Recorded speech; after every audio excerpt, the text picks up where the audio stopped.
guys know how generous Trisha has been to us. She has done over 13 book signings, 14 now, actually, because you did Manhattan Beach right before her concert. And, you know, she's such a hardworking woman, too. I mean, she's very much like all of us here. She does these book signings like right before she's about to go on stage. I mean, right before she's about to give a concert that night. So, I mean, it's just been unbelievable. She's been to our store. She's been to Orange County, New York, San Diego, Los Gatos, Kansas, Baltimore, Chicago, Charleston, Atlanta. She helped us open Ponce in Atlanta.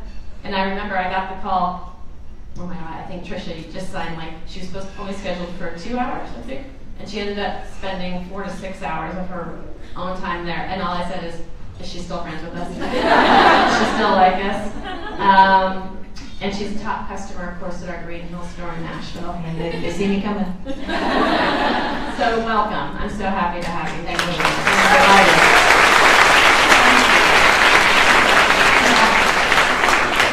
Let's introduce a couple people from your team, too. We have your friend and manager, Mandy, is here. Mandy, there she is. And we have hashtag Brian, right? Where's hashtag? Social media God. Social media God. We were all just talking about our next collaboration we're going to do next year, and we were going over all the incredible engagement that we have had from our customer with Trisha's team and with the food, and it's really, really been phenomenal. I think, Neil, we just said this is our #1. Where's Neil? This is our #1 food collaboration, volume-wise, we've ever done. Biggest we've ever had.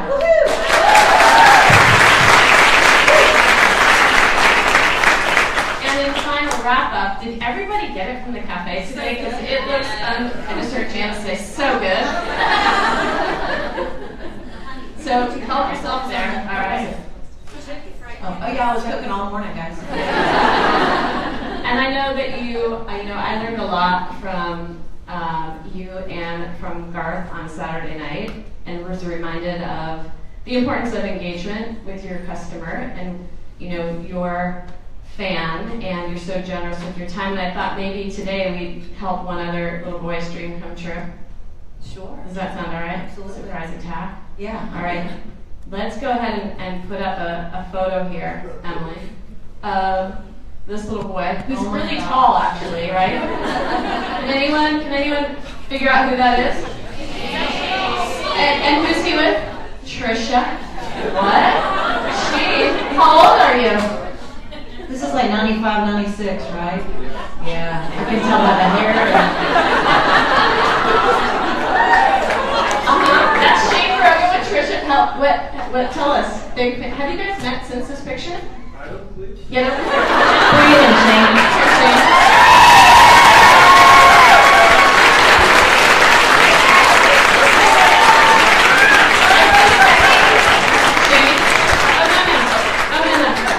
I mean, you don't get to just do this and walk away. Are you clear on Shane's shirt?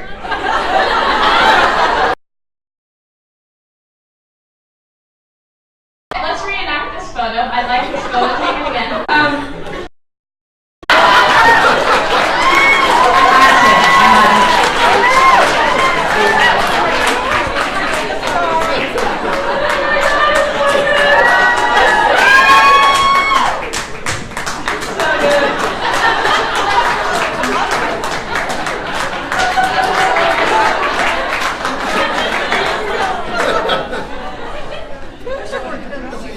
I can't help it.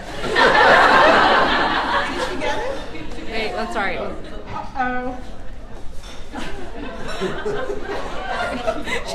Sorry. Okay. 1, 2, 3. Okay.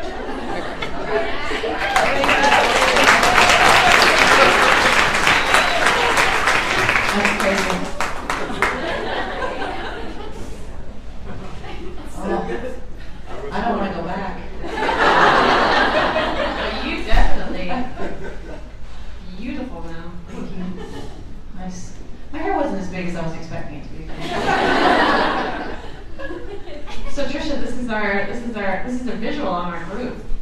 I know, it's awesome. Right? Like almost everybody's here. Yeah. casual. I have a few things I want to ask you, and then at the end, someone tell me when there's like 10 minutes left, and we'll open it to the crowd for any questions. So tell us about, when did your passion for food begin?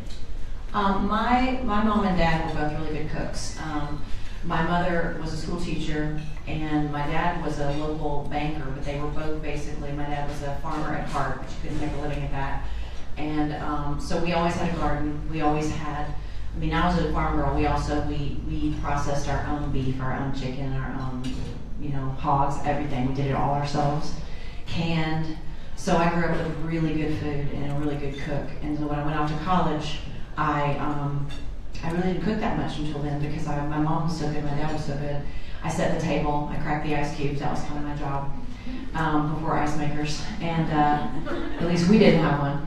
And I missed that so much. The first time I ate think a vegetable out of a can, I was like, what is this? And so it sparked my wanting to cook. But there was a real appreciation of, we were organic before it was cool, of real fresh, natural ingredients, eating in season, making it yourself. And that's kind of how I grew up. And so I've always had a love of food and cooking in the process. If I wasn't helping my mom in the kitchen, I was sitting in the chair in the kitchen by the little desk talking to her while she was cooking. So it's a real, it was a real family affair in our house. That's nice. We always try and talk so much about history and tradition and bringing people together around food, and just having a simple meal together is hard these days. I know you've been on a 3-year tour here. Do you ever get to cook while you're on the road? Not so much on the road. I will cook. I had a funny experience this past weekend. If it's your birthday on the road, I will usually show up with a cake or a pie. I'll find out what your favorite dessert is and I'll bring it. Hashtag's nodding. He's had skilled apple pie a couple of times, a couple of birthdays. But I'll kind of find out what your thing is and I'll make it. And the guy who has promoted all of these shows that Garth and I have been doing for the past 3 years turned 70 on Monday. And so I found out what his favorite dessert was, which was peach cobbler. And so I'm like, I got this. So on the Thursday night before we were coming out to LA, on Friday morning I made peach cobbler and I put it in the fridge. And then we left Friday morning to get on the plane. And I remembered as I was sitting on the plane that I forgot to bring the peach cobbler. It was sitting in the fridge. And I was like, dang it. And Garth had told him, oh, Trisha's made you a peach cobbler. So now I can't even So I got to the gig and I just went to the kitchen and I said, it's like 4 ingredients. This is what I need. Can you just get me this stuff? And I just made one in the catering kitchen for him. And I don't normally do this. The first time I've actually cooked on the road, but it was easy. And I don't make anything that's hard. I'm not a trained chef. I'm a home cook like my mom, but I do cook when I'm home because for me cooking is relaxing. Maybe because my folks never stressed out about cooking a meal, so they taught me to just enjoy myself. And so for me, it's really it's therapy for me. I really do enjoy it. So I do cook when I'm home. Tell us about. So we have 5 products together. Tell us a little bit about what's your favorite and where did the ideas come from? Well, I think the reason that we've had success in the cooking world is because of the stories. The cookbooks are very much about my family, my friends, how these recipes kind of came about, and so I think that's why I love the stories surrounding these products. The one that is probably my favorite to talk about is Summer in a Cup because it really did come out of, you guys met Mandy. We came out of a hot Oklahoma summer, spending the afternoon in the pool, and Mandy going inside to mix a cocktail out of whatever was in the kitchen. And she came out with this concoction and took a sip and said, man, that tastes like Summer in a Cup. And it just kind of stuck. And so when we were talking about we should have a drink mix, I said, well, I'm not sure exactly what the amounts are, but this is kind of what's in it. And sometimes there's more alcohol than everything else in it. But it evolved into this Summer in a Cup. And my favorite thing about it was that I got to test it on all my girlfriends in Oklahoma who had spent many summers drinking it. And when they took a drink, they said, that's Summer in a Cup. So to me, it's like it passed the test, That's so great. You guys, we didn't have Summer in a Cup here today at the cafe. But tell us a little bit about the unfried chicken. Where'd that idea come from? My mom originally used to unfry chicken. She used to use cornflake crumbs. She would bread chicken in cornflake crumbs and bake it. So you'd have the crunch, but not the deep fry. She also deep fried chicken a lot. But But I don't even, I mean, everybody thinks, you know, and in the South it's a ritual. You kind of have to know how to cook fried chicken and you have to eat it all the time. I really don't, mainly because I don't like the process and the mess of deep frying in the kitchen and the smell that your kitchen smells like for a few days. So this unfried, I said in the meeting, I think before you got there, it's kind of like glorified shake and bake. You know, it's kind of, it makes it really simple, and you get the crunch without having to deep fry, and it doesn't have all the fat, but it has all the flavor. I will say that when I tested this recipe, one of the problems we were having with it was we were using regular panko and it wasn't browning. It tasted great, but it looked like it might not be cooked all the way through because it didn't brown. And Williams-Sonoma, you guys were saying we're having trouble sourcing large amounts of whole wheat panko, but you just did it. You found it, you made it happen, and so now when you make this at home, you know it's done because it looks right. And that's one of the things I really enjoyed about the collaboration is the attempt to really just make it. I want if somebody makes something of mine, if you go home and make my daddy's biscuit mix, I want it to taste like it would taste if he made it himself, and everything does. So it's been a joy, really. That's great. And it feels like you have a real passion for our brand as well. Is it? Yeah, what makes you think that? Tell us about some of your connections to Williams-Sonoma, and tell us if it's true that you and Garth actually might have date nights in our store. That's absolutely true. So actually I will tell you the first time that I bought, I know everybody who's ever lived in an apartment and cooked out of hand-me-down cookware has been through this. The first time you buy your first set of cookware that it matches each other and is expensive for you, like you've never spent that much money on anything. That happened to me in a Williams-Sonoma with Garth. We were not married, we were dating, and I went in there and I'm like, I want to buy this all-clad set, and I'm like, but like the 4 pans is going to be like, you know, $1,000. And I mean, I'd sold, you know, 10 million albums or whatever, and he's like, honey, you like can afford this, like you should buy it. But it's such a mental thing, like I can't believe I'm going to actually do this. But that happened in a Williams-Sonoma store. And then when we were building a house in Oklahoma and we were planning a wedding, and we didn't have, you know, hadn't even have the kitchen cabinets put in yet, so we weren't buying anything new. So we would actually go to Williams-Sonoma, and this was in Tulsa, because we were building a house in Owasso, Oklahoma. We would stroll through the store hand in hand, and we wouldn't buy anything, which was torture. But we would go through and just pick out and look and decide. And so we had several different versions of different plates and everything. And so our kitchen was Williams-Sonoma, and is now in the new house in Nashville. So great. So we are, yeah, I'm a fan. I know when something new comes out. I really know where stuff is in the store. I can pretty much like any down here. I saw her yesterday. I had the good fortune of seeing her yesterday, and she said, I saw that plate with the tray on it, and I'm like, oh my God, I just got to the store. Well, I walked into the book signing at Manhattan Beach, and I went by the tabletop, and Kendall can tell you, I was like, what is that? What is that right there? And I'm having that. I gotta have that. Garth was like, you go to do these book signings, but you come home and you spent like $3,000. Tell us about what are some of your favorite products that we carry? I like the salts because I grew up. The first book that we did, my editor said, you know, she said your recipes need to be sexier, and I'm like, what does that even mean? She's like, you need more exotic spices. And I'm like, our exotic spices are salt and pepper. That's what we do in my house. But I like the flavored salts. I like experimenting with that. Yeah. I've been a big fan of your balsamic vinegar, your 25-year-old of balsamic vinegar for years. I usually get in Tulsa. It's hard to keep on the shelf. I guess everyone in Oklahoma really likes it, so I have to pre-order. I know, I'm just saying. It's true. Can we get that to happen, please? And then anything like I give food a lot, and food with the pan to bake it in, or the spices, or towels and an apron, that kind of thing, as a gift. And I love Williams-Sonoma because every color scheme you could want, it's a great place to go and put together a gift basket ties together. Yeah. That's so nice. I know you've done 14 events for us, but there's rumor that you did some events with us earlier in your career. I did. When the first cookbook came out, which was 2005, 6, somewhere in there. my mom and my sister and I wrote that first book, and we, the publisher usually sends a list of, like, you kind of have to share the love of all kinds of different retailers. So we usually do maybe one or maybe two Williams-Sonomas in that run of 3 months of a lot of different stores. And that was a joy. I've got some pictures in the back room with me and my mom and my sister. I mean, the first time you get to go into the back of a Williams-Sonoma and see the stock room, you kind of lose your mind. I often lose my mind. We did the Mall of America. We did one in the Mall of America.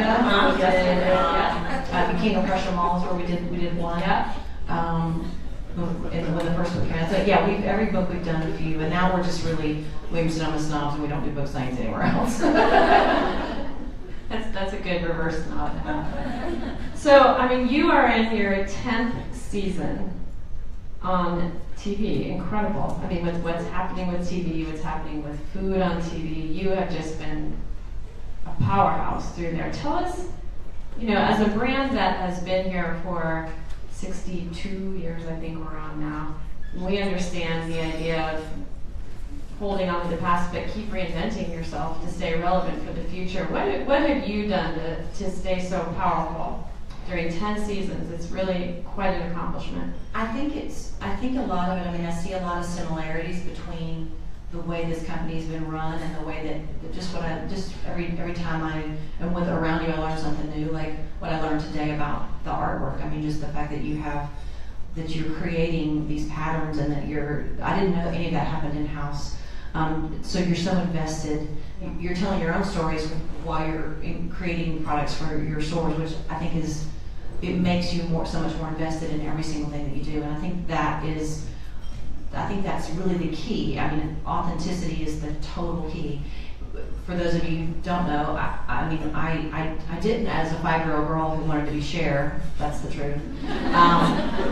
I really just wanted to be a singer. I never thought about, I wasn't going, but someday I'm going to have a culinary empire, and I'm going to, I just never, that was not my dream, but I always liked to cook. And I was in New York at a meeting with some publishers who wanted me to write an autobiography.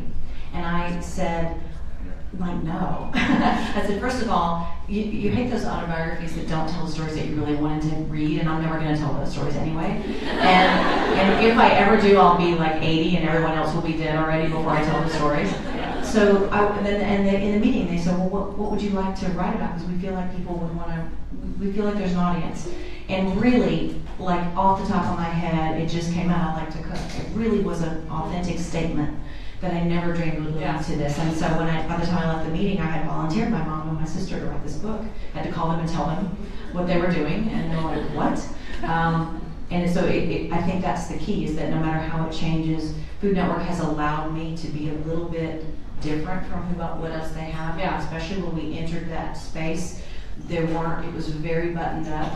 Everything was very clean.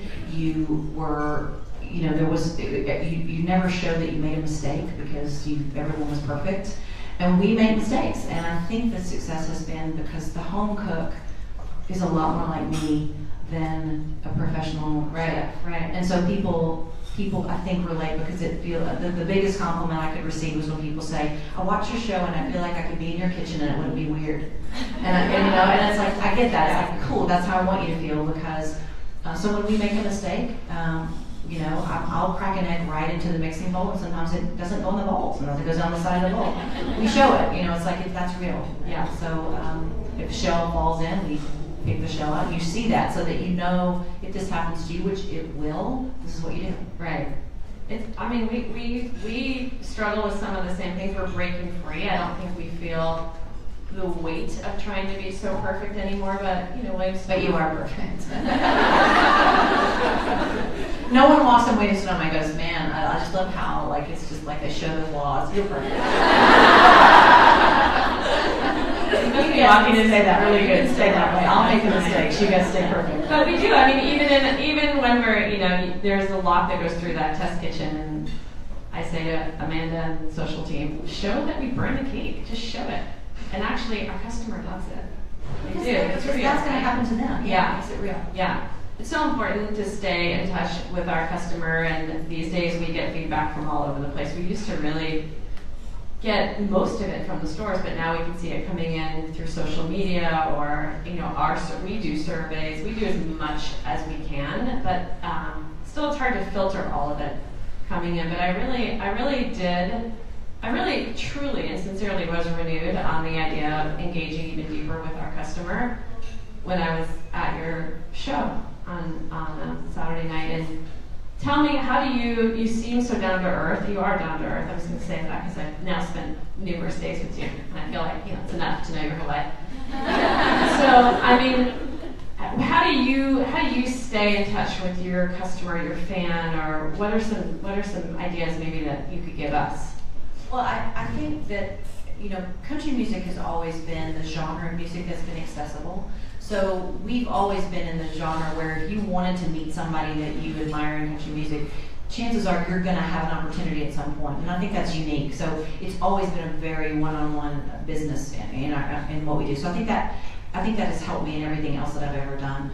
But in the beginning of your career, you do a show and then you stand out by the bus and you sign autographs for anybody who wants an autograph. And what happens if you're lucky and you become more successful, you'd never get to the next town if you did that, because the lines just come home. So you have to find other ways to engage. And I really honestly believe social media, which is a blessing and a curse, because if you read the good stuff, then you read the horrible stuff. I have a rule about that too, which I'll tell you on social media and commenting and reading the comments. But that gives you a way to really engage. And so I think that you're having a conversation consistently with your fans that keeps you connected. And I also think it is a conversation that I need to have. We have hashtag here, and he is the social media guy who implements everything, but it's my voice. Because I think if you hire someone to do my social media because I don't want to deal with it, and you're not, you might have a presence on social media, but you're not being connected. So you have to say, if it's gonna say my name on it, I have to be a part of it. Yeah, I have to be engaged. Yeah. And then as far as the comments goes, we get, I'm sure we're all the same. You can get 100 incredible comments. One person says something bad, and you're destroyed for the rest of the day. It's like, seriously. Or you get mad or whatever. I have just learned to, because I am pretty engaged, and I will respond, I will comment.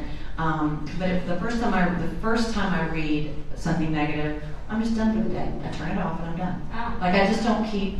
I'm done. Yeah. Like if and it might take me 100 to get to that one. It might take me 3, but when I hit it, I'm done. And it just because it's like you don't need that. You don't need that in your life. Yeah. And it's hard to engage and not see the negative. And in a lot of things that can happen on social media is. There are a lot of people on social media who that's what they're there for. They don't even really believe what they're saying. They just want to see if they can they want to see if they get a response. So the best thing you can do is to not respond. Except the one person who doesn't like the apple when one else is red, we're going to go to their house. Trisha. So amazing, by the way. Trisha, you're only getting good comments on Facebook Live right now. Thank you. And one girl from LA, Christine Heyman, says she has her Summer in a Cup ready for the final show in LA this Friday. Nice. Aww. Very nice. Thank you. We're doing Facebook Live right now. I was going to say something important. You just, again, made me think of something that all of us need to take into account here.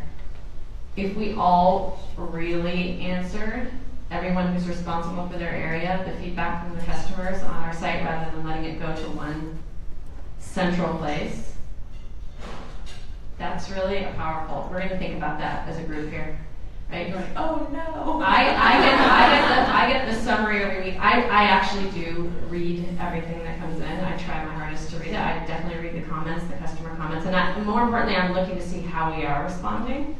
And I think if it was your product they were writing about, you might be responding a different way. So I think I'm going to take that away again. That's just another moment to just engage a little bit deeper. It's something for us to think about. We can do it. We can answer to ourselves. Okay, I'm going to ask you a question you can't pass. Okay? You can't pass. What is the one product you wish we offered or you think we could do better with?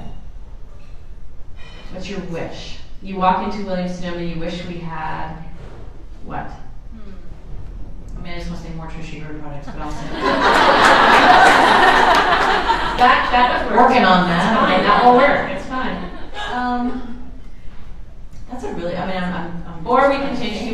did I already ask, like, what's your favorite?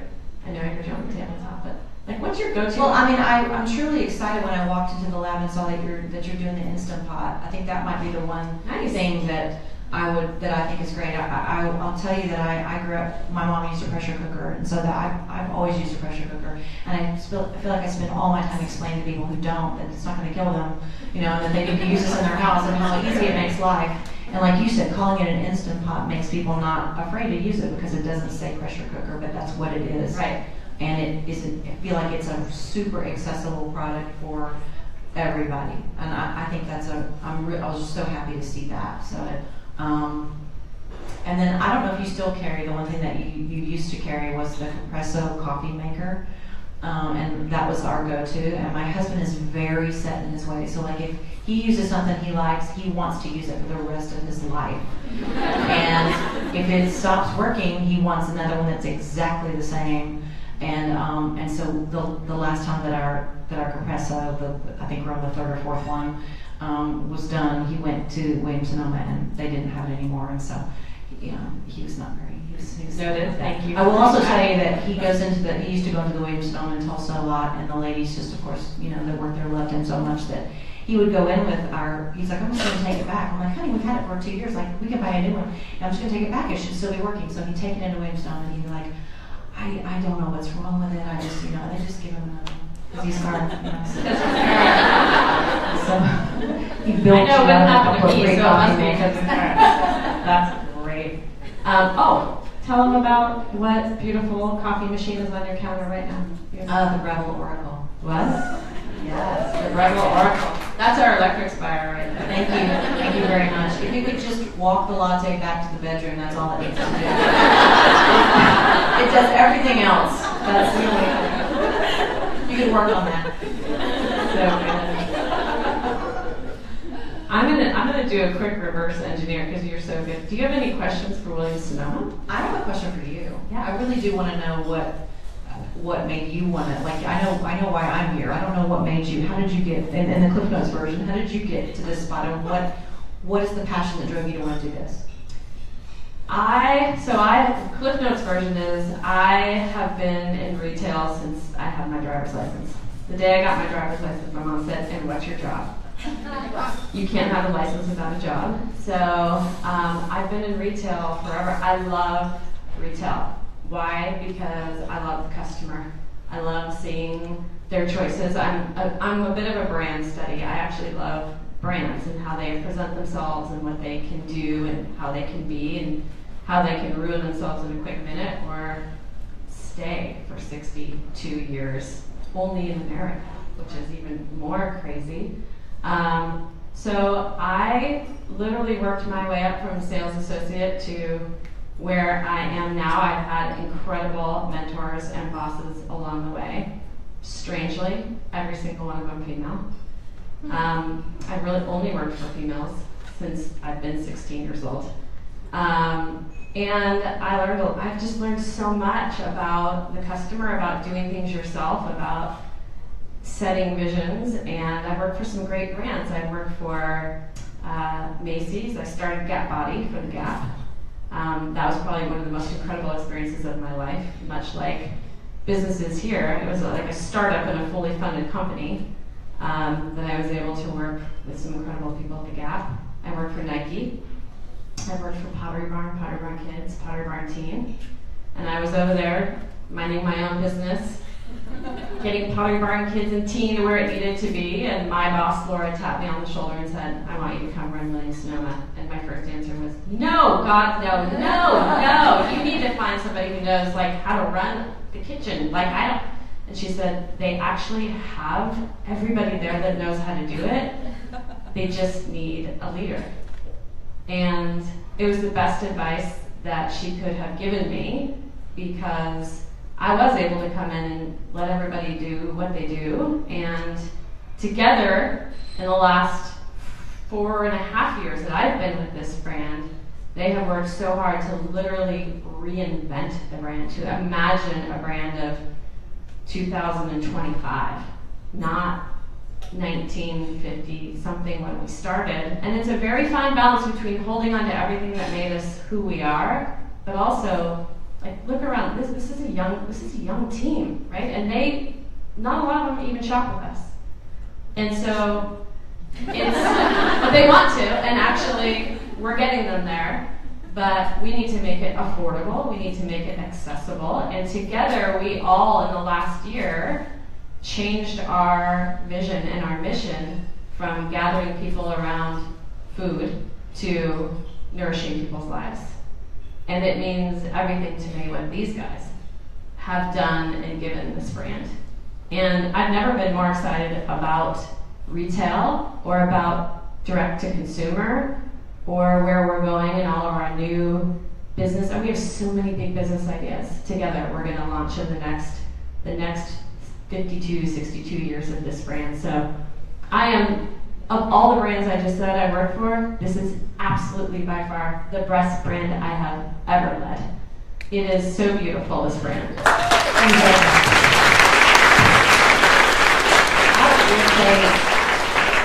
I don't know, I think part of it might be because I have been around you and I've been around your team. But I've been a Williams-Sonoma shopper since I could afford to shop at Williams-Sonoma, so probably for the last 20 years. And there is an energy that I feel in the stores. I feel like there's a different energy in the stores. I feel like it's represented. I love when I was at Ponce and saw that you were incorporating products that are regional, that are from local. I love that idea so much because it makes Williams-Sonoma not just a chain store that's everywhere, but it makes it unique to that community. I think that's really smart. Not that you care, not that you care. No, I do. But I do think, I think it's so smart because it makes then it makes me curious in whatever city I'm in to what's going to be there that's not somewhere else. I think that's a really, really great plan. Good. I'm so glad you like it. It was actually hard for us, believe it or not. But now that the world is so open and things we used to go to Europe and find in the corner of something, somebody else is getting there, and we're finding it at the same time because the world is so open. And actually the harder thing to do now is really connect with great local food and bring that forward, and the stories are even more rich than the ones that we find other places. So we love this idea of connecting with the community and celebrating artisans and chefs and home cooks and whoever it may be in our own communities. It's a big idea for us for the future. The same thing happens in music where you want to hold on to the things that brought you to where you are. And musically, when you're making albums, do you want to do something new that you haven't sung before, but you also don't want to be so far from what you've done that people go, who is that and why is she singing that? So it's very similar. Yeah, you actually can sing anything. Well, I'm giving you permission for that. Okay, I'm going to open it up to the room. Do you feel okay? Yeah. These are not filtered. So everybody be good. Okay? All right, what question? You Yeah. can also ask Janet questions. Yes, you can, actually, because I haven't seen all of you in a while. Question for Trisha. Will you do a cookbook just on canning? The question is, will she do a cookbook just on canning? What is your name and what department are you in? I'm Suzanne and I'm in Human Resources.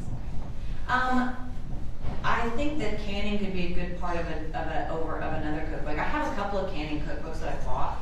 I find that I like books that kind of show you, like I would want that to be part of a book, but I definitely think it's one of those things. Like if you grew up in where you had a garden, you ultimately are going to have an excess of something, and nobody wants to have a really great crop of organic homegrown tomatoes and see them go bad. You give away as many as you can and you still have more than you can eat.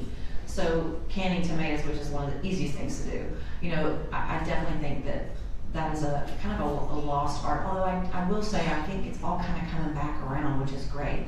But yeah, I think people don't. I think the thing is we have to show people how easy things are to do. I think that's really the key. Everybody is more busy than ever, but I think even for me, my mom did all that. I helped, but I didn't really do it until I did it. And I went, oh, wow, this is easy. Like, why have I not been doing this? Do you find it hard, Suzanne, or are you trying to learn? I'm trying to learn, and it would be interesting to see your recipes from your family. And I've got a couple books. You have one. It's a good one. Yeah. But it's always interesting to see other families' recipes. Or maybe we'll just some content or something. Yeah. Okay. Thank you. Question in the You have to front say row? who you are and where you are. Yeah, because I just want to know your name. I'm imagining going to a party at your house is an awful lot of fun. So I'm wondering what your pro tips are for hostessing. focus more on the food, the ambiance? How do you make a party great? What's your name? My name is Sharon, and I'm the recipe editor. Hi, Sharon. It's very casual, you know, as you might imagine at our house. We don't, I need tabletop lessons. I love to tabletop in your stores. I'm not good at that. I can look at your table and take a picture of it and then I can do it, but I can't. I focus on, I used to say, don't bring anything, I got it, but now I'm like, well, you can make this or bring a salad or bring us whatever. But I enjoy the cooking process, and like I said, it's very casual. So my thing is, we do a thing every year. When we moved back to Nashville about 3 years ago to do this tour, most of our family is in Oklahoma and in Georgia, and so Thanksgiving is now not as much of a big family experience as it is. We kind of call it misfit Thanksgiving or Friendsgiving. So if you live in Nashville and you don't have a place to go for Thanksgiving, you come to my house now. We usually serve about 15, 20 people, and it's just casual, and yet we have the traditional food, but it's casual. So I think that's my biggest tip is, I don't know, when you think throw a party, I think, oh my gosh, we have to have a theme, we have to have a lot, we have to have a perfect ambiance and setting. I love all of that, but that's not my gift, so I just make the food. That's great. Okay, here in the front row. Hi. How are you? What's your name? Melody with the Econ. Hi. My question is, what is your favorite thing to cook that might not be your recipe or what we sell? And what is your favorite song to sing when you are touring? Oh, good questions. It's sort of like both questions have varying answers. It's like, it's kind of like music and food is kind of what you're in the mood for. If I want something that's total comfort food, it might not be some decadent dessert, but it might be like my mom's potato salad because that's the first thing I learned how to make. It's got 4 ingredients and it tastes like hers. So that's kind of when I make that, it's like that's that connection to home, to my history, to my past. That's one of my favorite things to make. Garth loves anything where the whole meal is in one bowl, so he loves casseroles. So he can just take a fork to the dish and be done with it. And then musically, it really, again, it depends. I think music has that power to where if you're sad, you want to hear a song that commiserates with you. If you're really happy and up, you want to hear a song that kind of celebrates that with you. So it really depends. When I'm doing a show, every song to me is like a little movie in my head. So when I'm singing How Do I Live, I'm the character in the movie for 3.5 minutes, and then I move on to Wrong Side of Memphis, which we didn't do the other night, but I'm a character that's a little bit of a saucier, more bluesy song. I'm a performer, so I love the songs where I get to really wail and try to see if people look impressed in the audience, because that's what I do. But with food, it's the same thing. If people can't really speak, then I know they're enjoying the meal. It's just kind of like applause, but it's different. So it's all very self-serving. Who else had questions? Michelle. I'm Michelle. Hi, Michelle. And I do a lot of different things. But I'm wondering who inspires you? In cooking, in life? In life. I talk about my mom and dad so much, but because they're both gone now, but they are still with me. They were I always say that I don't always do the right thing, but I know what the right thing is because of how I was raised. They were the ultimate grounding influence in my life, and they both believed that I could do anything I wanted, and I think there's such an important part of success that has to do with believing in yourself and having people around you that believe in you. I think the person in my life who has carried on that belief in me when I don't believe in myself is my husband. He's a bigger fan of me than I am. I'm a pretty big fan of me. He's really the one that pushes me to do all the things that are in my head. But I do draw from my folks. My sister Beth, who I wish was here today, she's my person, and she's my role model for all things spiritual and physical. She's the one that has discipline. She's the one that runs 5 miles a day and that cooks the healthy food, and she's the kinder, gentler version of me. She's the sweetest person on the planet.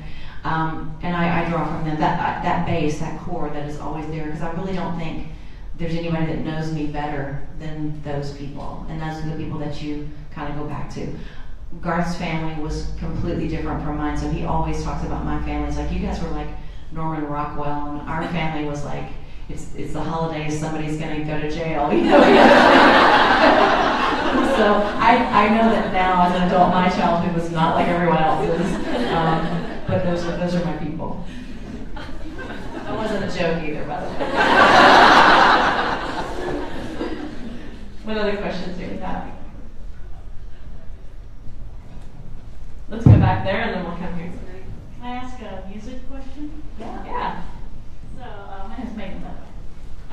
Megan, where do you work? I work here at Williams-Sonoma. I work on the e-commerce team.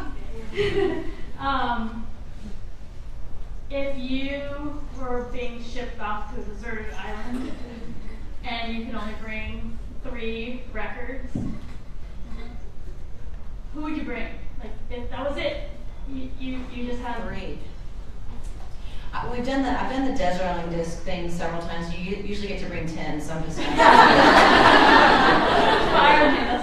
I had to bring 3, the first 2 that popped in my head would be something Prince. I'm a huge Prince fan.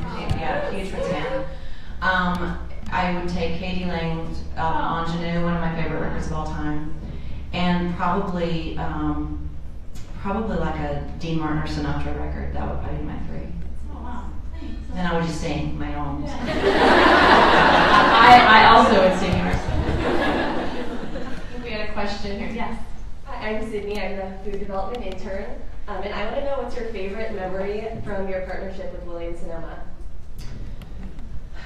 I think it was that first phone call that you were on and Neil was on and Allison was on, where none of us really knew each other very well, but that call to me, I hung up the phone going, man, I think it just felt so good. Like, I didn't know what was going to happen, but we were just talking about what was important. It really started with, we want to brainstorm about items for a 4th of July summer thing, but it turned out that I felt like we all had so much in common, and we were just talking about not about the food as so much as the experience of the holiday and what it means and getting together, and then everything kind of came out of that. I think it was that phone call that made me think this might really happen. And I will say that I do set goals, you know, and I working with Williams-Sonoma, and I said this when we were doing book signings, I said, if all we ever do together is book signings, I'm so your girl, like I'm there and I'm doing that, but if we could find something to do together, that would be so incredible. And I stand here today saying, if we can find a way to take this to the next level, I'm so excited about that possibility, because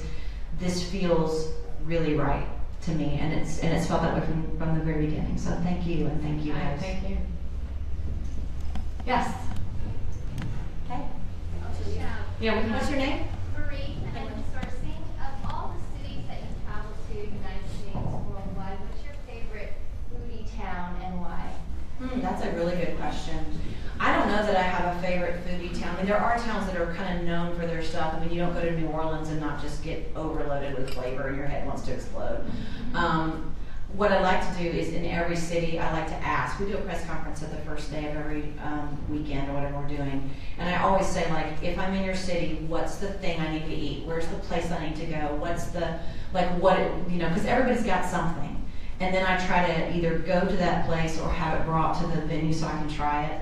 And everybody's got their thing, you know. So I like the experience of trying different things. We actually did an episode a couple seasons ago. We were in Milwaukee, and Mandy and I, we went to a restaurant where they kind of did their thing. Everything was kind of beer battered. They had a tower of cheese curds stuck into a cheeseburger. Oh my god!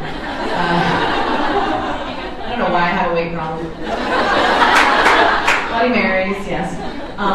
And then we kind of came home and tried to kind of do our own twist on that. And I do that a lot, especially now. Like when we first started doing the show, it was really easy because I had a cookbook full of everything that I had grown up on. And then the second book was a little more challenging, but I went to those, we have all these family reunions in the South where Aunt so-and-so brings that thing she makes, you know, and so I went to them and said, hey, would you give me the recipe for that?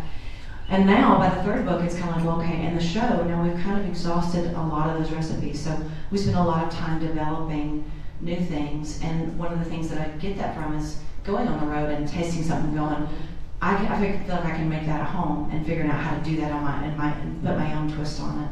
We just did something new for the new season. We did a pork tenderloin, and we made this bacon onion jam for it that you're going to want to bathe in. It's like, I think you should figure out how to sell that. But it's fun because you get a chance to use ingredients that make so much sense to me. I'm pretty basic, pretty simple, but combining them in a different way to make something new is really fun. Great. Yeah. Hi, I'm Susanna. I'm on the content team. Help bring your story to life. Thank you. My question is, in 10 seasons of your show, you must have some pretty good stories. So do you have any funny stories from being on set that come to mind? Can I repeat that, Trisha? Yes. Her question was, in 10 seasons of being on the show, she must have some pretty good stories. So what are some of your favorite stories or funniest stories you can share? You're allowed to share.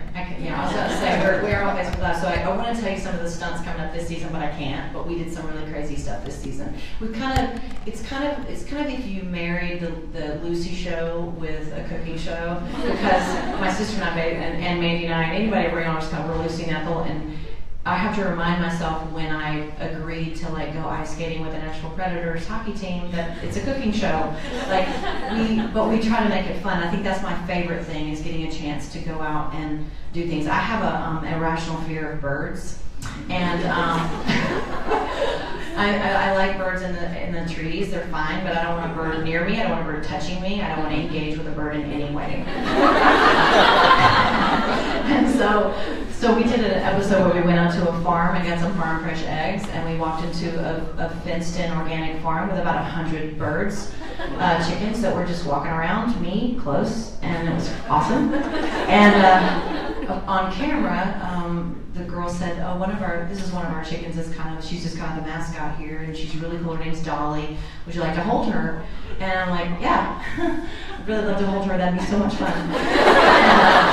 My sister was there. My sister knows this, and my sister's like, "Oh my God, she's gonna hold a bird." It's like we did it on camera. You should go back and look it up, because I have this. I'm holding this bird, and I held the bird. It was I'm sweating just thinking about it right now. But I just felt like this bird was at any moment going to just like attack me, turn and attack me. So that was funny. But we just have fun. We laugh a lot. If you watch the show, you actually hear the crew laughing a lot. We tell them to, because we just have fun. If you do our show, we want you to live. Even the crew, it's kind of like we look forward to it, because it's kind of like vacation, because it's not brain surgery. We're cooking basic food. We're having a really good time, and we put all these elements in there that don't really have anything to do with food, but they're more. It's kind of like a reality show meets a cooking show. We laugh a lot, and we accidentally get some food made. So this season there's some sporting events that happen. With different, I can't talk about it, but there's some sporting events happen. There's helmets involved. There's chainmail involved, and it's going to get fun. So, and we make food too, so it's really fun. Okay, what time do we have? One more question? Okay, one more question. I see the hand go. Where is it? Let's do it. Hi, I'm Marnie. I'm on the editorial team. I loved hearing you talk about how in the early days you'd go out to the bus and sign autographs for people. It seems like you really remember what it was like to be coming up. So I was just wondering, in either of your worlds, in music or in food, if there's any up-and-comers that you just really, kind of admire their spirit, or you see big things for. I'd just be really curious. Seems like you're in touch with a lot of great people. I can talk about the music world better. I'm still that girl who doesn't know, because I'm not in the culinary world as deeply. I don't know everybody that's new. Somebody will talk about somebody that's been around forever, and I'm like, I have no idea. But it's always really interesting. But in the music world, it's funny because there's so many talented people in Nashville that you'll probably never hear, because they don't fit. Like right now, the business is really young. And so one of my favorite artists, you can look her up online, her name is Karen Rochelle. She's on our tour with us. She opens the show and she sings back up. She's a singer-songwriter. She wrote Georgia Rain for me. She wrote a song called Red High Heels for a girl named Kelly Pickler, if anybody listens to country music. She's an incredibly talented singer and songwriter. She has an amazing voice. And she's over 35. She's not a size 0. I don't think she's a real woman, and she's amazing. And so I feel like my job is to make sure as many people know about her as possible. What is wonderful about the music community now is that there are a million ways to skin a cat. I don't know how it works with you guys, but for us, maybe it's because people are ordering online so much. So how do you make sure that with retail changing, how do you make sure you get to everybody? I think the thing that it used to be when I started, if you didn't have a record deal on a major label and you didn't, your album sales weren't promoted by a major, manufacturing, all that stuff getting out there, you really couldn't be successful. People didn't know about you. But with the internet, with social media, with independent record labels on the rise, there are so many different ways to engage. And Karen, for instance, will open our shows, and then she sings in the band. She plays guitar and piano. And then after Garth's done, she says, she does a full show. She goes out and signs autographs.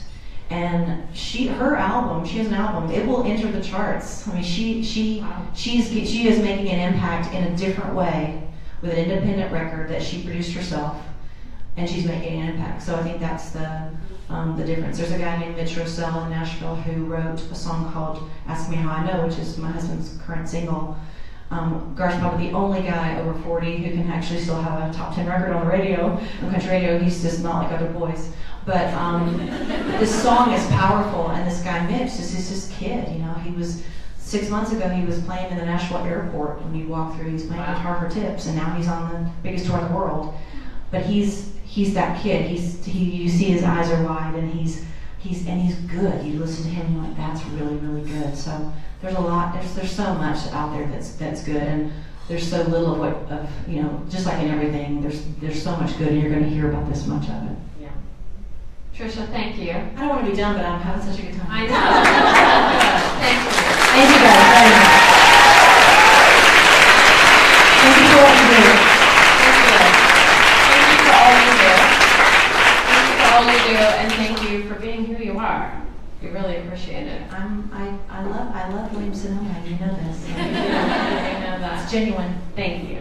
Okay, thanks everybody. Thank you.